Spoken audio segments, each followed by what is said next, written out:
What's going on, everyone? Welcome to the Wednesday, June 19th edition of the Ship My Money Show. I'm your host, Adam Scherer. You can follow me on Twitter at ShipMyMoney DFS. We have an 8-game MLB slate tonight. We still have a game in Coors with the Dodgers there. A couple of other good hitting parks on the slate as well. So should be pretty interesting to talk through. As always, we're going to look at the pitching, hitting, stacks, ownership, everything in each of these games individually.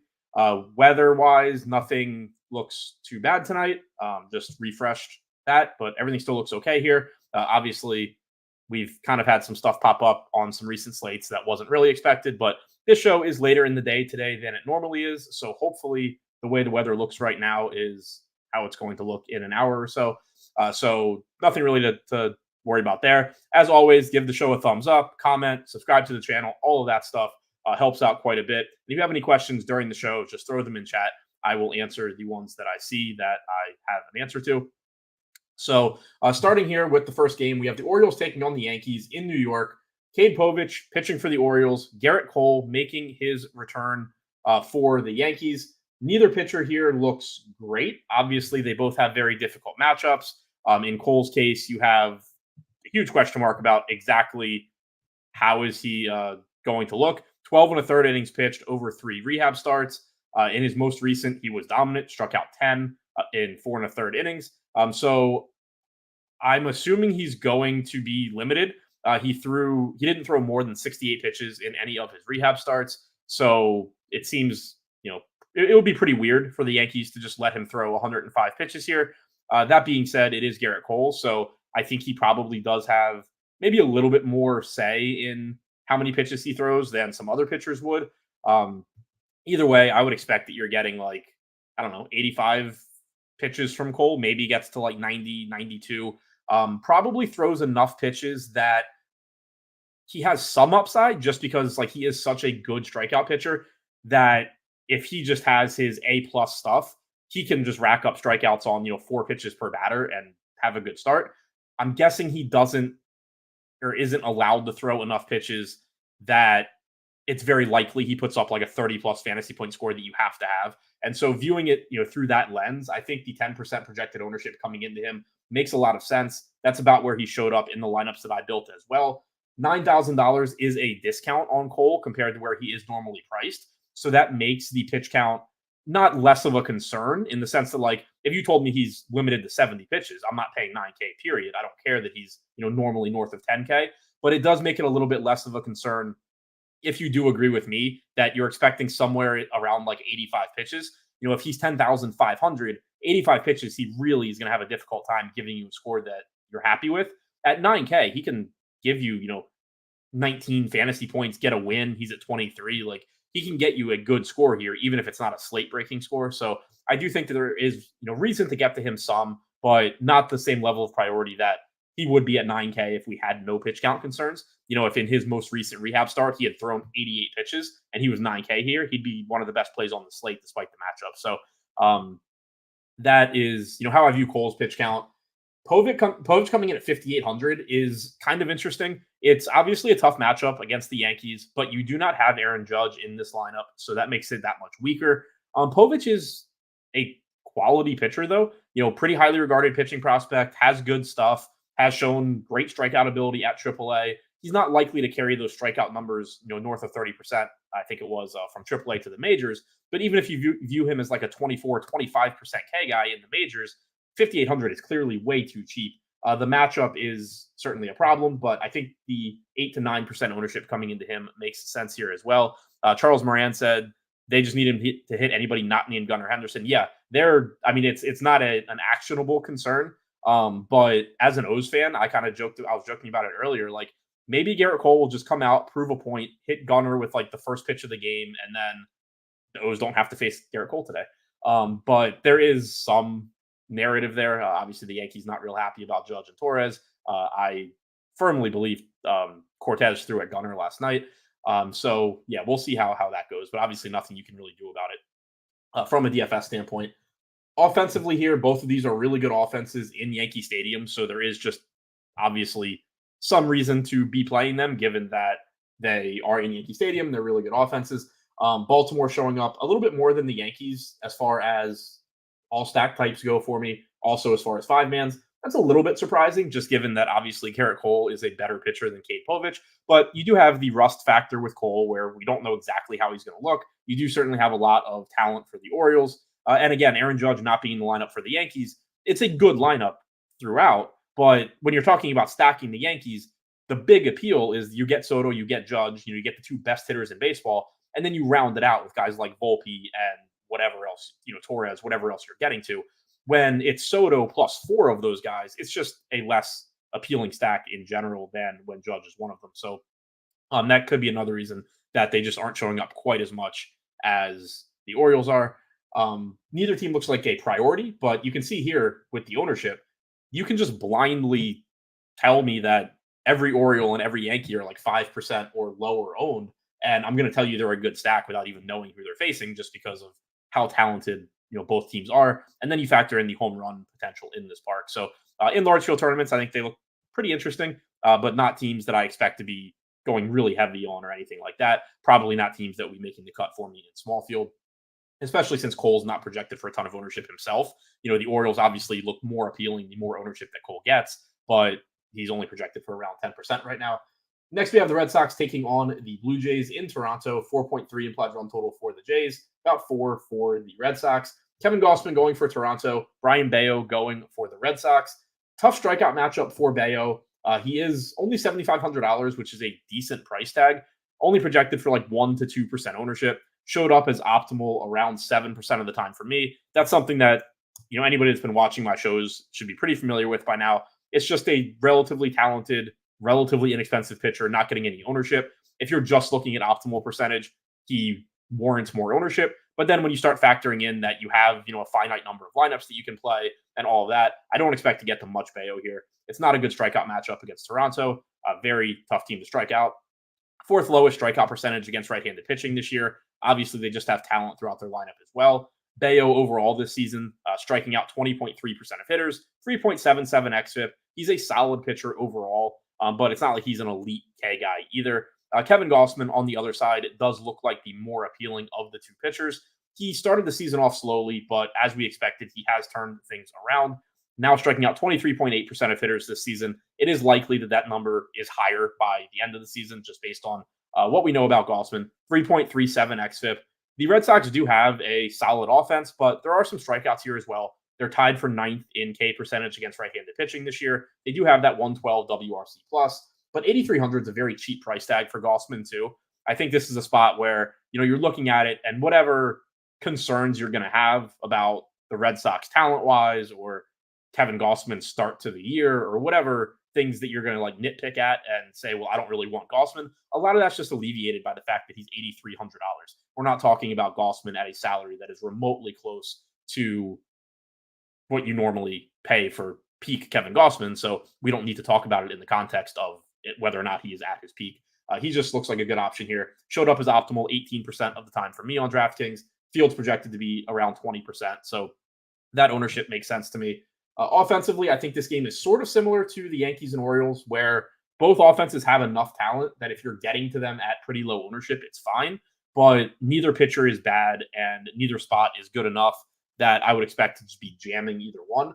Toronto showing up a little behind Boston as far as stacks go, or 2-man stacks rather. I clicked the wrong tab. But yeah, Boston fourth most in all stack types. Toronto a little bit lower. Boston does get that negative correlation factor with Gausman, which is nice. They're also just a pretty inexpensive lineup, and they are talented, but I don't think I'm going to be getting tons of them. If you look at the overall stack exposures here, you can see that Milwaukee, the Mets, and the Dodgers are kind of in their own tier, and then you get like the Red Sox, KC, Houston, Baltimore, Tampa, Toronto, sort of in a tier of their own in the middle. So even though Boston is like sitting at the top of that group, it's not by a big margin or anything like that. You can kind of see the same thing over here as well. So I think they're probably a pretty useful team for just like getting 2-mans or 3-mans that are good, negatively correlate with Gausman, and give you upside. It is worth noting that Gausman has had power issues this year. 215 expected ISO allowed to righties, 197 to lefties. He's actually been particularly lucky so far this year with the lack of actual power he's allowed to righties. 143 actual ISO compared to a 215 expected ISO. Does set up as a nice spot for regression in that split. You have the Rogers Center, which plays up right-handed power. You have a lot of right-handed hitters for the Jays. So, if you wanted to look at that angle, or for Boston, misspoke there, but Tyler O'Neill in particular from the right side. Duran, Devers, obviously left-handed. Gausman has still allowed power to that side of the plate. It's just already been realized. On the other side for Toronto, Bayo generally when he's on is a ground ball pitcher, which isn't ideal. Only a 116 expected ISO to righties, 198 to lefties. So the opposite of what I was just saying, kind of with Gausman. The Blue Jays don't have a lot of left-handed power, so that does hurt against Bayo if you're looking to stack them. But they do still have talent in their lineup. So yeah, neither offense here looks great, but they do both have enough talent that they look okay. There was a question that I was trying to file. Jake DeWitt said, any bullpens, especially taxed today, that you're inclined to stack against more if starters get run quick? Honestly, haven't looked, so maybe. I can pull that up pretty quickly, but it's also, you can find that on FanGraphs under roster resource and closer depth chart. They have a really good chart there that is labeled really weird. Like, it is not what I would ever have expected it to be. I actually pulled it up looking for something else one time and realized what it was. But you can see the number of pitches that every active reliever threw in recent games. Tampa Bay used their bullpen pretty heavily yesterday. They had 7 guys pitch. None of them threw more than 22 pitches, and that was Sean Armstrong. They were also off the day before, so I doubt that you really have any real issues there. Cleveland used their bullpen. They are not on the slate. They played earlier. I don't see anything just scrolling through that is like particularly concerning. Texas, the back end of the Rangers bullpen was used. That's not a huge issue for me because, like, if those guys were going to come in, then chances are they hadn't given up. The opposing team hasn't scored a lot of runs early. There is a weak back end of the bullpen for Texas now, or weaker. But again, none of those guys had pitched the day before, so one or two of them might even still be available. I don't see anything that stands out as a huge issue that I would, be using to impact my projections today. Tommy David Walker said FanGraphs now makes my computer freeze. I don't have that issue. A lot of things make my computer freeze, or have in the past. Actually, I have had that issue with FanGraphs like years ago. Make sure your ad blocker is working, because that was the issue at that time. Don't know if that's the issue you're having, but FanGraphs was at a point unusable for me because of an ad blocker issue.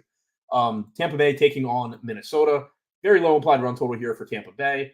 Twins have about a 4.3 implied run total. Joe Ryan is on the mound for Minnesota. Taj Bradley going for Tampa. 2 good, talented pitchers here. Not much ownership coming into Bradley at 8K on DraftKings, only projected for about 5 to 6%.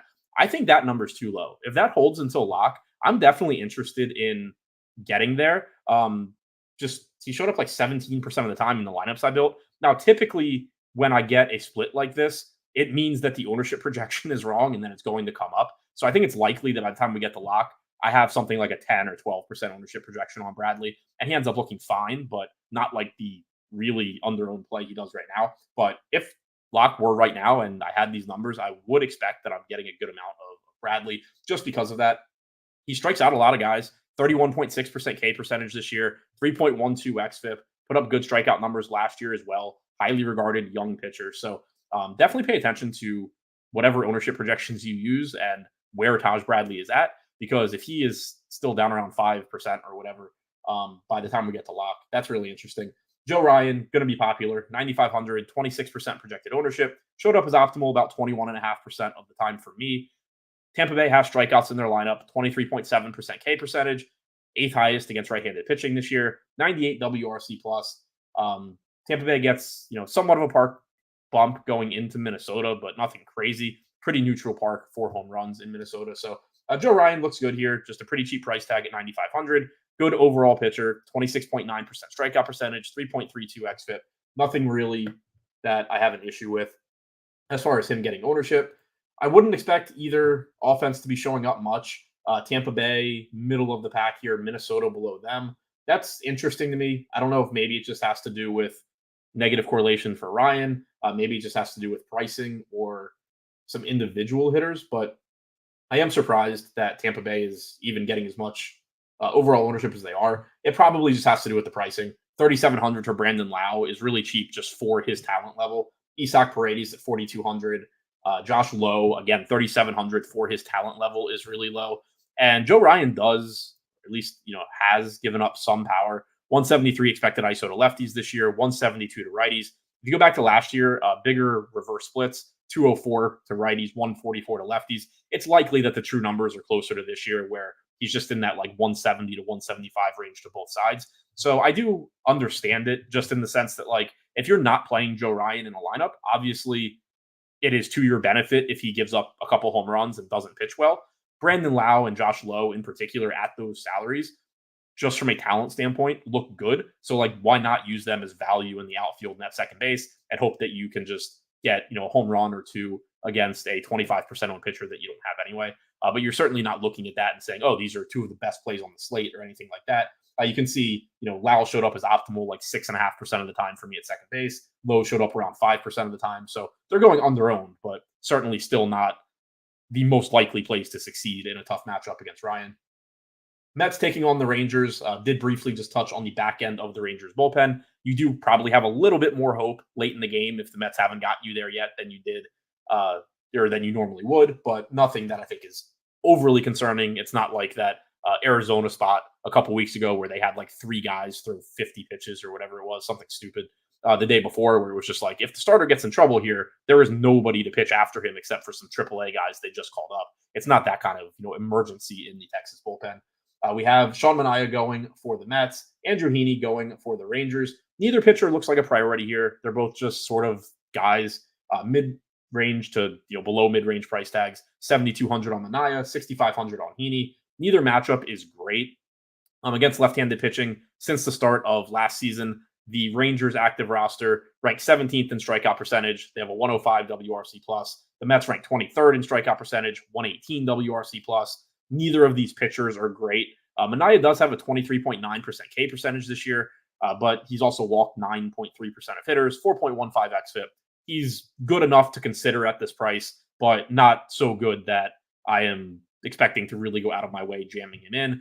Pretty similar thoughts on Andrew Heaney as well. 21.5% K percentage, 4.2 xFIP. Tough spot against the Mets. They're just at price points where if you're playing a bunch of lineups, you're probably going to have them just land in your lineups around 10% of the time, give or take, because they fit nicely with whatever that lineup is doing. If you're playing like one lineup or 3 lineups, probably not really anything that you're concerning yourself with. Not to say that like you can't play them in single entry. If you have a lineup that looks exactly how you want it to, and you have $6,500 left, by all means, go to Heaney. But much more of just a, hey, this guy fell into this lineup here and there in max entry sets than actual pitchers that I think you're seeking out and targeting.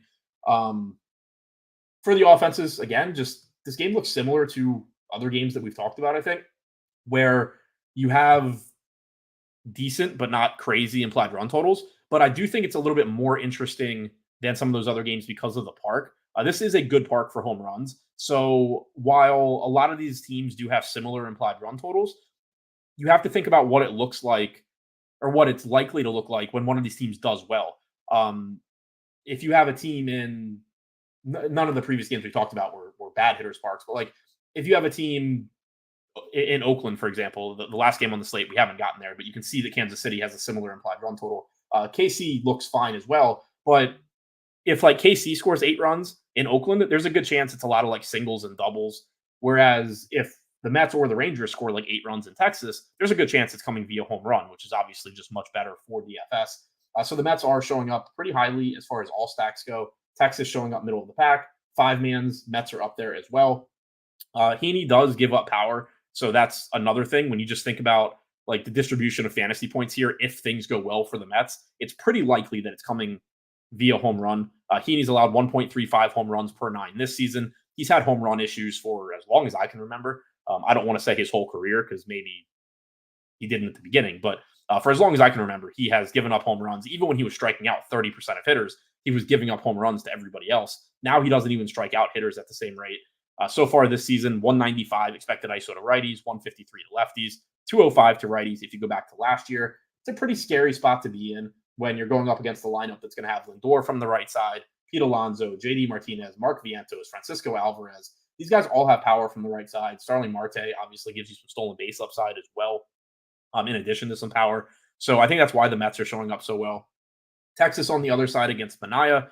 They have power also, but the lineup is also banged up, so not as potent as it has been in the past. Also, only a 160 expected ISO allowed to righties from Manaea this year. 197 to lefties is interesting, but if you go back and include numbers from last season, that number against left-handed hitters drops to 136, 173 expected ISO to righties. I expect him to be pretty splits neutral and just sort of settle into like the 160 to 170 expected ISO range against both sides of the plate. So if you're going to get to some Seager or Garcia or Semien, by all means, those guys look fine. Wyatt Langford's cheap at 3,300. I think he homered yesterday. But I think it's easier to make that case for why the Mets look as good as they do compared to the Rangers. Before we move on to the next game, a perfect segue from, I think it says OA in chat. If you hadn't heard or missed out or whatever, the new Endgame Syndicate site is live. That is the site that I've started with Uticow, Brick75, Nerdy Tenor. And the focus there is more on intermediate and higher level strategy, helping you get better at DFS, talking about different concepts, different things that we do within our processes to improve our games and that have worked for us, to kind of bridge that gap between buying projections and sims and all of the stuff that you probably already pay for, and how you can actually use them to the best of your abilities. Also, if you're looking to kind of build your own stuff, we talk about that. So that's our goal there, is to kind of like help you get better on, get better on your own without being as reliant on everybody else's stuff. So the link for that is in the description below. OA said, can you talk about what videos are live on Endgame before you log off? Website doesn't have any info about it. Yeah, so the initial set of videos that went live, I put a couple out talking about how I use sims in my process as somebody that is not exactly math or technology savvy. Like, I basically know enough to know that I don't know shit.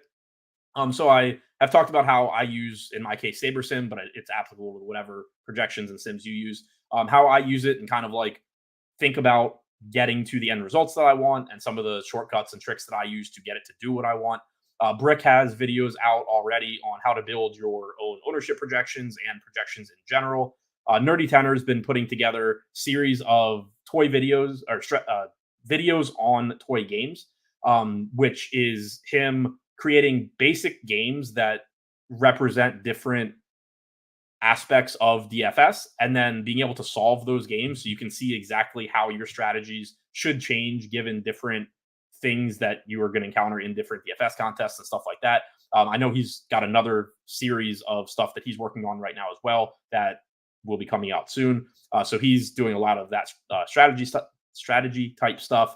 And Uticow talked about different things that he looks at and utilizes that he doesn't think are accounted for in public projections in the way that they should be. So me and him talked about that, kind of some more like actually knowing things about the sport that you're playing and how you can use that to your advantage.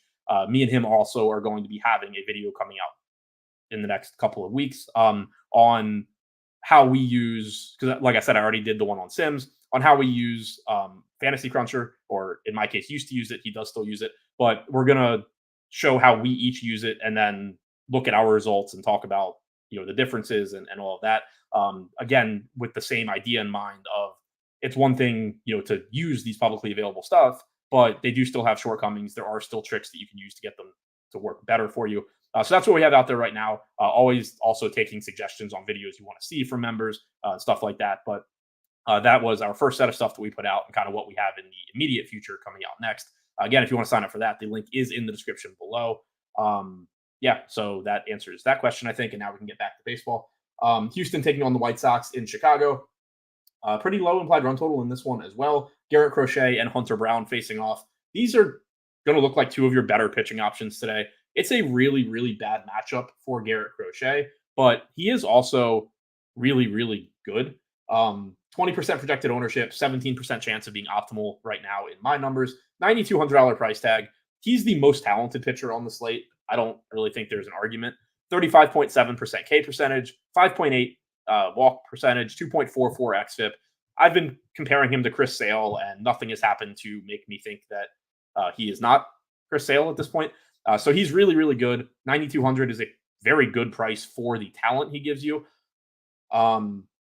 I think the ownership looks pretty good here. Hunter Brown on the other side, still only 7K. This is a spot where we can just look to roster someone who is still priced down because he had a really, really bad start to the season. More specifically, he had a really bad couple of starts that have just thrown his numbers off completely, and it's keeping his salary from being really where it should be. If you look at his overall numbers for the season, 3-5 with a 5.01 ERA, 1.43 WHIP. Like those numbers aren't very good, and that's in part why he's $7,000. But if you actually look at what he's done, he's been pretty solid outside of a couple of ridiculously bad starts. Notably, the one where he gave up 9 earned runs in 2/3 of an inning on April 11th against Kansas City. Like it's just going to take a long time for his numbers to rebound after that start. So his numbers are very deceiving, but it does lead to this artificially low 7K salary. Overall, this season, he has struck out 25.6% of hitters, 3.58 xFIP. You are getting a good pitcher here in Hunter Brown at just $7,000 facing the White Sox. I'm actually surprised that he didn't show up as optimal more for me and that he's not getting more ownership. I think he's very clearly one of, if not the best, pay down options here at 7K in this spot against the White Sox. 11th highest strikeout percentage against right-handed pitching on their active roster. 84 WRC plus is worse than every team except for the Rockies this year.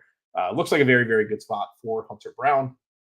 Offensively, don't have a ton of interest in either offense. If you want to get to Houston at any time at low ownership, it's fine. Just like we were talking about with the Yankees and the Orioles, there's enough talent in that lineup. But you don't have Yordan Alvarez, which obviously just makes it a lot weaker, just like when Aaron Judge is out for the Yankees. The pricing is pretty decent. Altuve pretty expensive at $5,200, but Bregman 4K is the next most expensive Houston bat. So you can get a cheap, talented offense, and you do also have a bad White Sox bullpen behind Crochet. So if they somehow get Garrett Crochet out of the game early, there is a lot of add-on run potential for Houston, which is interesting.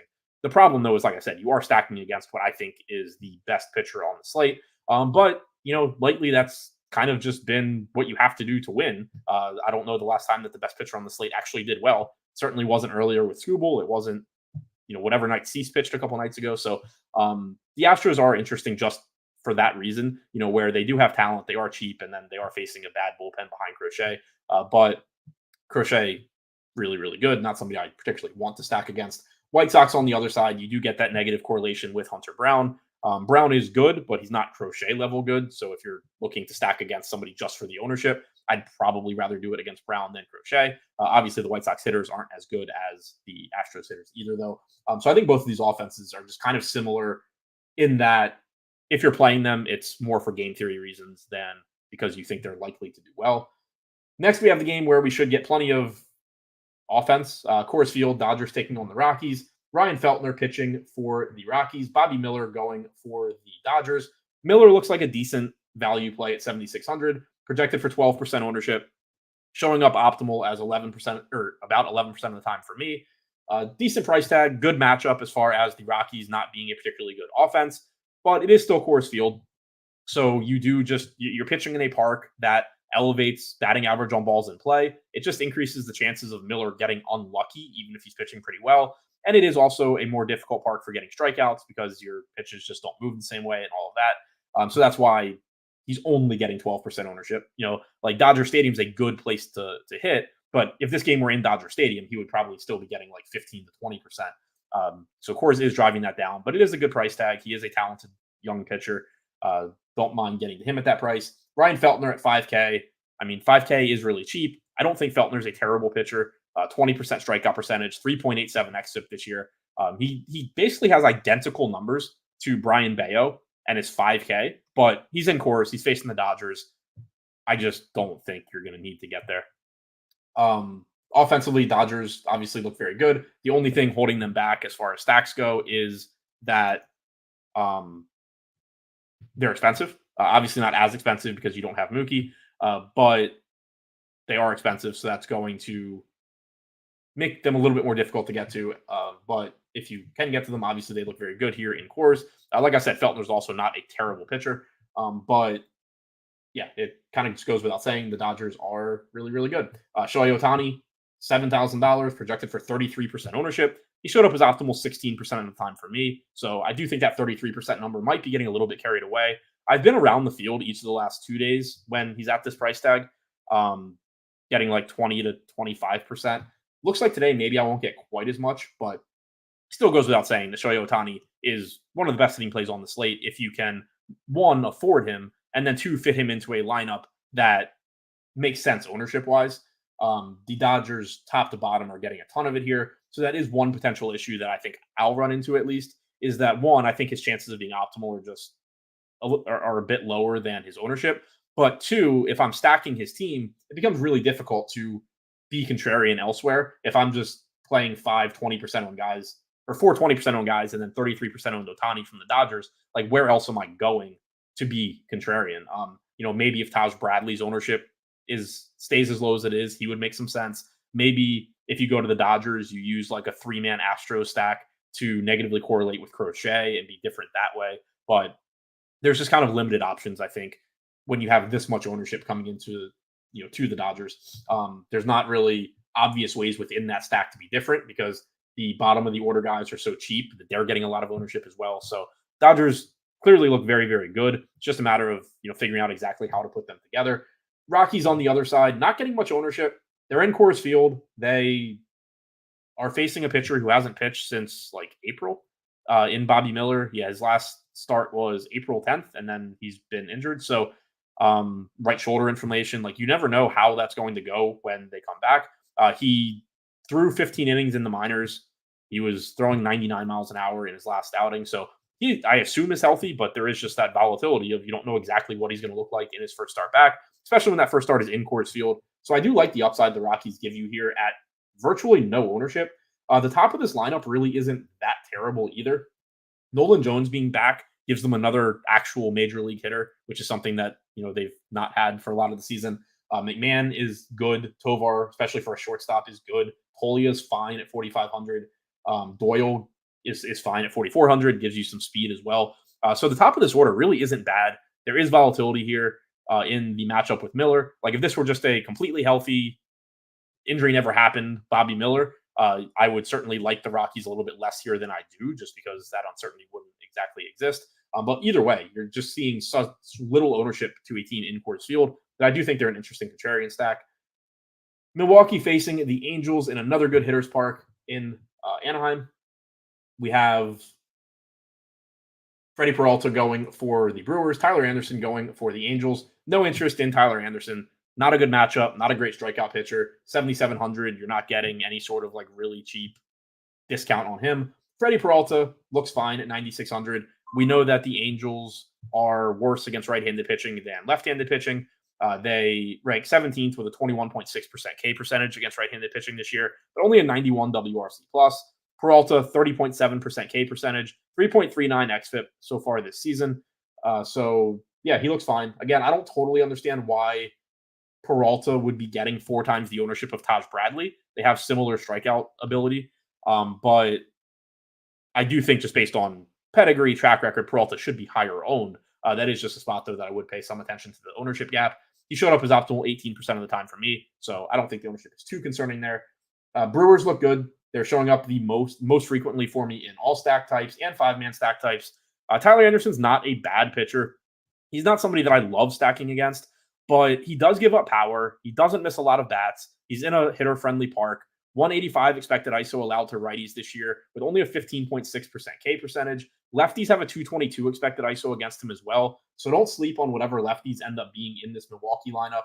Christian Yelich, Bryce Turang, whoever it may be. Those guys are going to look fine as well. But Willy Adames at 4,500, William Contreras at catcher, just one of the best hitting catchers in baseball. They both are going to look really appealing and drive up how often I'm getting to Milwaukee most likely. Monasterio, if he's in the lineup with MPE, is just a really cheap bat that you can use to round out your stacks. Joey Ortiz, 3,800, gives you some value. He's been hitting well. You have Hoskins and Sanchez with power at cheap price tags. There's a lot to like here about Milwaukee. They do look like they're going a little bit overowned overall, kind of similar to the Dodgers, where this whole lineup is getting ownership, but the gap isn't quite as big as it was for some of those Dodgers bats. There's no like 2-to-1 ownership to optimal gap for Milwaukee. So I think the ownership is concerning, but not quite to the same extent that the Dodgers ownership was. And then finally, we have Kansas City facing Oakland. We had Oakland put up a pretty good game against Alec Marsh and kill like all of my lineups last night. Today we have Cole Reagans going for KC. We have Luis Medina on the mound for the A's. No real interest in Medina. He's 5,500. If you need to just punt a pitcher, I'd probably still rather go Cade Povich for 300 more. But if you need 5,500 exactly, Medina fits, whatever. But not a good strikeout matchup, not a good matchup, period. Cole Reagans on the other side, I do really like. 9,800. Gets a nice park upgrade here. Kansas City is a hitter-friendly park with the exception of home runs. It is a very difficult place to get strikeouts. Oakland, you can have some strikeout issues as well, just because of the massive foul territory ending at bats that otherwise wouldn't end, and that would eventually become strikeouts. But a better park for limiting offense overall. Reagans is very, very good. 29.1% K percentage, 3.13 xFIP this year. Projected for 35% ownership. I believe that is the highest mark on the slate. 27.5% chance of being optimal for me. I believe also the highest that I had. So, by all means, get to Cole Reagans here. He looks good. The A's do have power in their lineup, but again, it's a very good pitcher in Reagans. It's a park that limits power, limits offense in general. So happy to get there.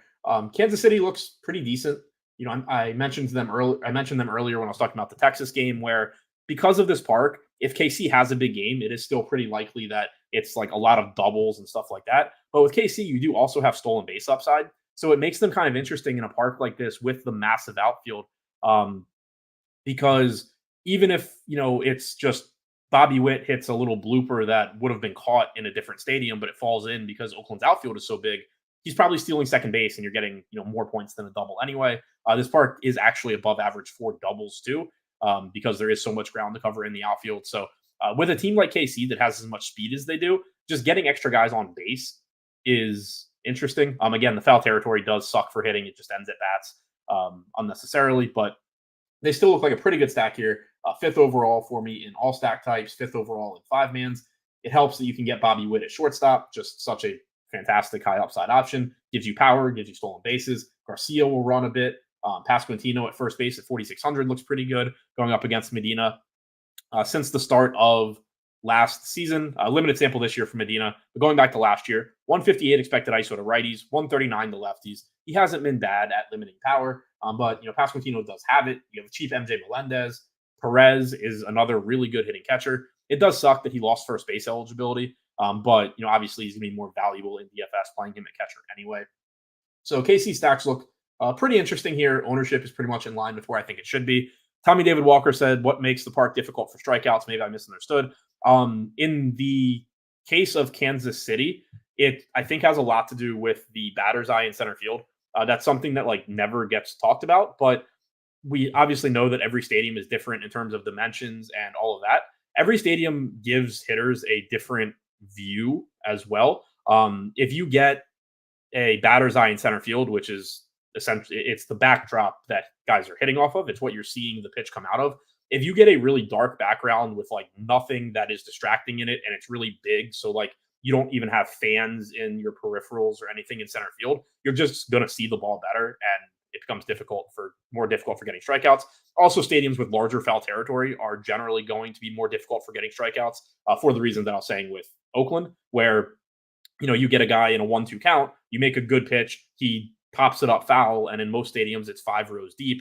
Then you get to make that pitch again and potentially get the strikeout. In Oakland or just stadiums in general that have larger foul territory, that ball gets caught and you just lose that strikeout ability. But batter's eye is a big thing. Willie K said Padres changed the batter's eye at Petco this year. I hadn't seen that. I'm going to look into that more. If that's true, that's really interesting to me because I'd been trying to figure out what changed at Petco this year to make it such a good park for hitting. I hadn't found anything like in Cleveland where they basically just introduced a jet stream blowing the ball out. But yeah, Petco's hitting this year in general has been crazy compared to what it was in the past. I just hadn't found the reason for it. So that is interesting for me. But yeah, Kansas City in particular, I actually specifically remember it coming up on an O's Kansas City broadcast earlier this year where the broadcast was just talking about how hitters have said it's so easy to see the ball in Kansas City. But yeah, that's going to be the big thing that changes park to park. So that's every game on this slate. Looks like a pretty fun slate. Obviously the Dodgers, if you can get there, have the highest implied run total on the slate. Then you just have a bunch of teams that look pretty similar to each other. Milwaukee, second highest implied run total. They're actually showing up as the easiest stack to get to for me. I like the Mets quite a bit in Texas. I like Kansas City. I like Boston. Pitching wise, Cole Reagans looks very good. Garrett Crochet, despite the tough matchup, looks good. Hunter Brown is my favorite value play at 7K. Joe Ryan, Freddie Peralta, Kevin Gossman, Taj Bradley. These guys all look good as well. Pay a lot of attention to Taj Bradley's ownership. I do think it comes up above the 5.7 that I have right now, but he seems like a pretty good play to me, and maybe the field's just not going to be there at 8K, in which case he becomes interesting. So really, really wide open slate. I think paying attention to ownership is really important on a slate like this because for the most part, a couple teams accepted, all of these teams have about the same chance of having a big game. So thinking about what park they're in, what it probably looks like if they do have a big game, stuff like that becomes a little bit more interesting to think about. So yeah, that's all I have. Thank you for checking out the show. Be back tomorrow morning for tomorrow's slate. Don't forget to give a thumbs up, all of that, and good luck on your lineups tonight.